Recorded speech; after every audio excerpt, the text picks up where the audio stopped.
Day 2016.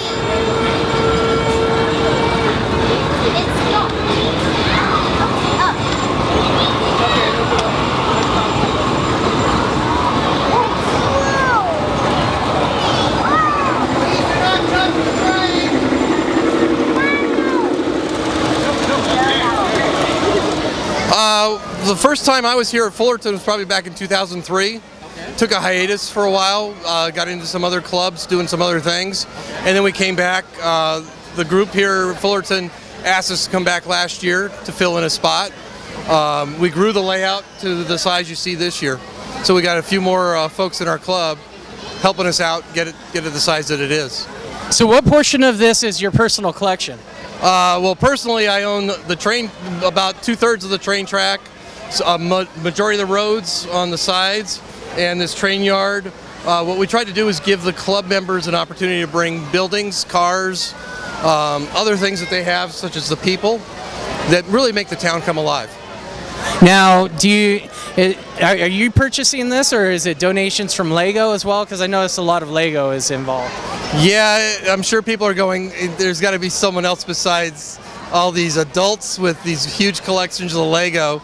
But yeah, there's a lot of personal inventory here. Very, very little support from Lego. They do come to us once in a while, help us out. For example, the Minecraft that we've got going on, a build it display. They're helping us out with that portion of the layout this year. Okay, so some of the mechanisms are provided by Lego. They will help out occasionally, but you know they're not in the business to support train clubs because the list would be long, and that's just here in the U.S. And there's train clubs all around the world.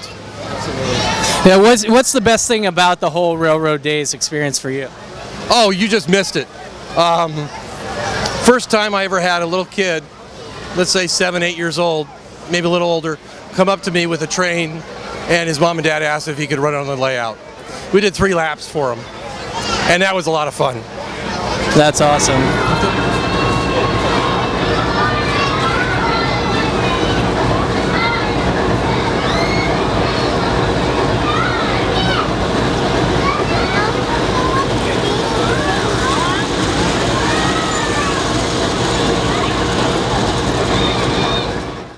We are here with Mark, who is with the Orange County Engineers. Orange County Engineers. How long have you been in business? Or a club, should I say? The club has actually been around since 1974, and I've been a member since 95, I think, is what it is. Yeah, so the club, we're one of the oldest N-track clubs in the area. You know, I think we were formed a year after N-track was actually created as a national group. Which part of the track is yours? Mine, I have a section down at the other end. It's the roundhouse and engine facility. So and this is basically, that's how the club's set up.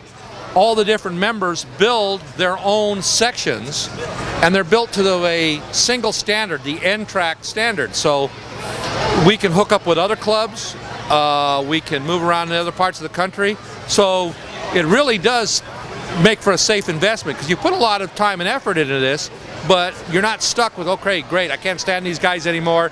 You run off to another club, and now you're starting over from scratch again. In this case, no, the stuff stays. So what made you get into the whole club aspect of it? Were you a fan of trains growing up? What's that story? Well, actually, yeah. I got into N-scale originally back when I first started high school, of all things, from a Popular Science ad. They had an article on Popular Science on N-scale. Ooh, that was cool. Of course, living in the Arizona, desert, I was 60 miles from the nearest hobby shop, so it took a while before I got my first train.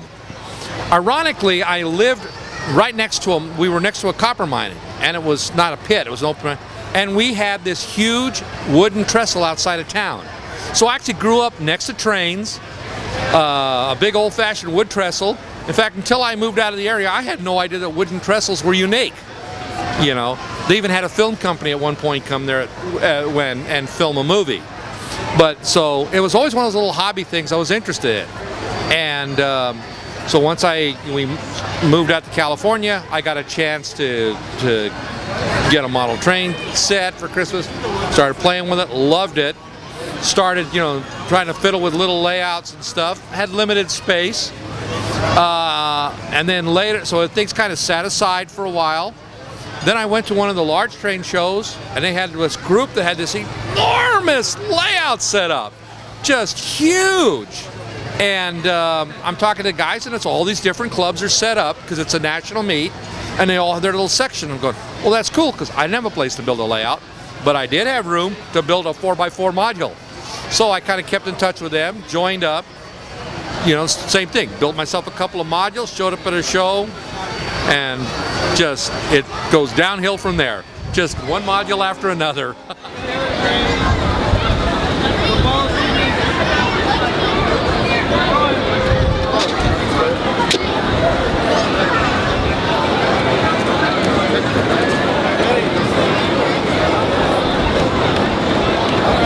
We are here with the Fullerton Hornet, and we're speaking with Carl, member of Orange County Modular Railroaders. Awesome. And how long has the club existed? We've been around since the 1960s. And why did you get involved?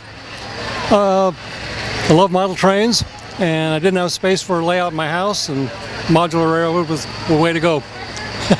Awesome. And how much of your personal collection is here today? I have 16 feet of module down this way. Great. And how many events do you do a year? Depending on the year, this year we've done about 24 so far. That's a lot of events. How do you keep up? It's tough. We have about 50 members in our club, though, so you don't have to attend every event. Gotcha. What's your most favorite thing about doing these events? Talking with the people, kids. We do sometimes kids run trains, or we'll hand a kid a throttle, they get to run a train around the layout. That becomes real popular, so that's kind of a fun event. Giving back to the community kind of thing.